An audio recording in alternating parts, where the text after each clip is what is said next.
Chapter 6. Herding. Frankly, I don't see any point in walking him now. Honey, it's just a little pee. It's because we left him alone. He wasn't alone. There were 4 people here, 5 with the baby. Honey, oh, fine, go on. You always do what you want anyway. Go walk your dog. When she was like this, the missus always said, "Your dog." After the thunder stopped, the girl had lowered the cover and left. Bill had stayed under the bed until the rumble of the garage door. They came back, he thought. They're here.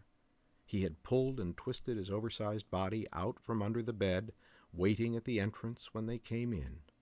He had scolded them. Where were you? Why went you? It was his right, and they knew it. But then the missus had found the bad thing, leading from the door wall and trailing in spots back to the bedroom. She made the mister move the bed. Saying nothing, they had then changed clothes in the separate little rooms where each of them kept things. Now, as Bill and the mister looked in, the missus was on the floor, working on the rug. "We'll do Hotspur," he said. "Back in less than an hour." She said nothing. On the way out, the mister stopped outside the TV room. "Anyone want to come for a walk?" Ruby shook her head. She was on the couch working the toy. Her brother was seated before the set and didn't move. The girl looked over. "Is Bill in trouble?" she asked. "A little bit. Grandma likes things nice. So does my dad. That's why he got divorced." Her grandfather waved and they left. He closed the heavy front door. "It's rough," he said as they moved down the drive. "Her mother calls twice a week. Isn't that nice?" "I don't know," he said. "I try to stay out of it. I just feel sorry for Ruby and Ron." He didn't understand, but the mister had said this low, the way he spoke when talking just to Bill. Overhead floated a few big, puffy clouds. All of them were white, but the air still smelled of rain. Water had gathered in small depressions on either side of the street. Bill didn't care. It was good again. The storm had passed. The mister was back. The dog moved next to him with pride, having forgiven. The golfers had returned to their game. Birds sounded in the tall pines between houses. A plane droned. A police siren. Now came the funny clink of someone hitting a ball. Instinct set the dog's muscles, but he knew better and relaxed. His first walk here, Bill had chased one of the balls. Forgetting everything from the nights in the gym with other dogs, on hearing the clink and seeing something flying, he had taken off. Hearing the mister's shouts, but riveted on the little white thing bouncing down the inviting sweep of grass, he had raced after, retrieved it, and brought it to the mister. People near the carts had laughed as Vinyl walked out to return it. After that, he began taking the dog to the course early, before the golfers, on a lead. The mister said, "Stay," each time before hitting. It was hard. Bill kept running. You couldn't just watch a ball fly, you had to go. But each time the long lead had jerked him back, Vinyl standing on it as he hit. They had done this until the dog understood. It was hard, but he mustn't run, because he wanted to be the best dog, the one the mister had stopped for and fed, the best of men. They reached the end of the street and turned onto Donegal Boulevard. Across the median, 3 women and 2 carts were stopped on the fairway. A 4th woman was off from the others, looking down, searching. Humans did this a lot, even when the white balls were right there to see. The Gilmore house faced Donegal Boulevard. Reaching the drive, Bill heard Hotspur inside. There were many barks, some to gain attention, others to express anger, still others to signal a wish to play. As they walked up the drive, Bill heard a bark of fear and confusion. Some collies bark, but Hotspur rarely did. Now, as dog and master stepped under the entrance canopy, something unthinkable, The collie was clawing the front door, scratching, calling.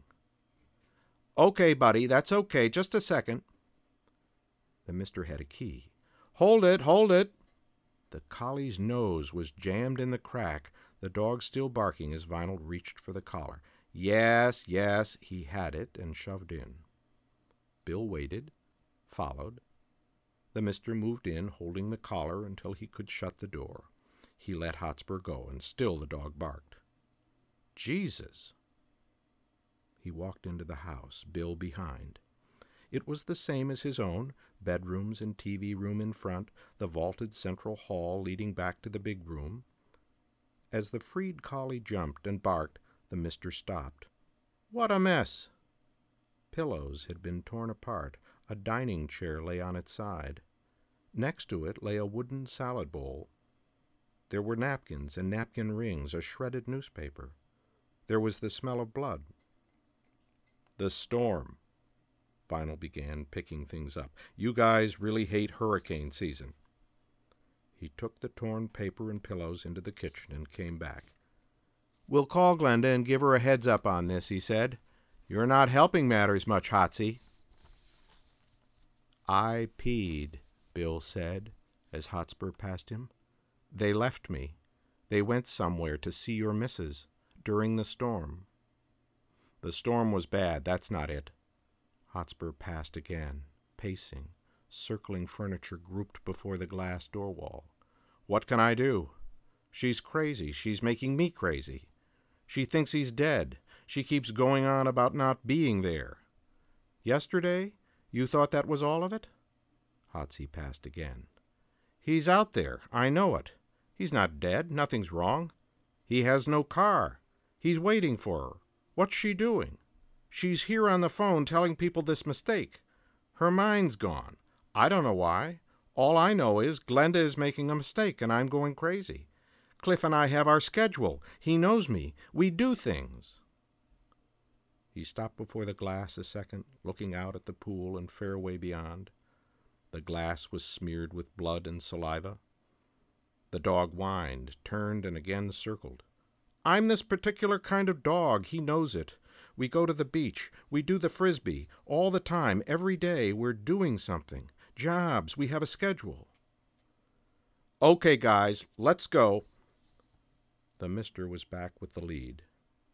When Hotsy circled in front of him, he grabbed him and clipped it on. "No, you don't like it, but that's the way it's got to be." As Hotspur pulled toward the front of the house, the mister's arm jerked. He looked down. "And you behave yourself, hear me?" He did. Walking next to him, anxious to make up for the bad thing earlier and knowing to listen, obey, to be the best dog. Especially now, with Hotsy straining, coughing. Jesus, look at this door. They were out now, heading down the walk. Still Hotsy pulled. "I don't know, Buster. You better hope Glenda can pick up the drill. Maybe some tranquilizers might help you adjust." "See?" Hotsy let up some, looking back a second at Bill, trying to relax and walk, not pull. "I like her," he said in dog. "That's what's wrong. She comes out to the beach. She throws tennis balls half the night. They both do. After dark we do it, against the rules. After the wine, letting me know to be quiet, which I am. Why would I ruin a thing like that? See? Breaking rules to give me some work. I don't know." Watching the collie walking now, more or less the right way, but staring ahead at nothing, not at something and locked on target, but this time at nothing, it was confusing. "She lies on the bed, with the box of paper, for hours. She doesn't know he's waiting for us. I'm going crazy and she just lies there." "Do you bring the lead?" Bill asked. "You have to do that sometimes for them to know it's time." "The lead, the frisbee, tennis balls, golf balls. I'm up on the bed. I'm standing on the woman holding the boomerang." "What's that?" "Something you throw. I'm looking down. I'm giving her my border collie stare. She takes the hand away over her eyes. She says, 'I'm so sorry, Hotsy, but I can't. I just can't,' like that." "Maybe your mister is gone," Bill said. "See? You believe her." Hotspur saw something out on the course. So fast, Bill thought, as the collie, somehow knowing in the instant what to do, for whatever reason, jumped, seized the lead in his teeth, and snatched it from Vinyl's hand. God damn it! He was gone. Across the street to the median, leaping there to clear plants. Bill was gone now, too, the mister yelling as his dog's big body barreled forward but swerved, knowing as he neared that the plants were too tall, tall himself, but no jumper, no Hotspur. Dodging left, he found where a croton had died. Out the other side, he saw the collie had already reached the golfers. Barking on the fairway, circling the women, the dog lunged one way, then the next. The women made sounds and ran to the carts. As they did, the dog spun and raced over the fairway to the lone woman looking for her ball.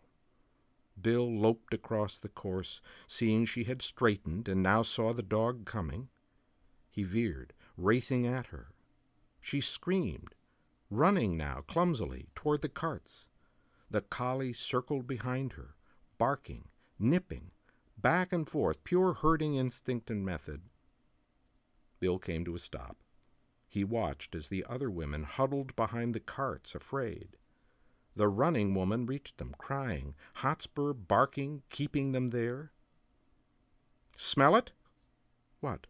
In there. The thing that got Randy.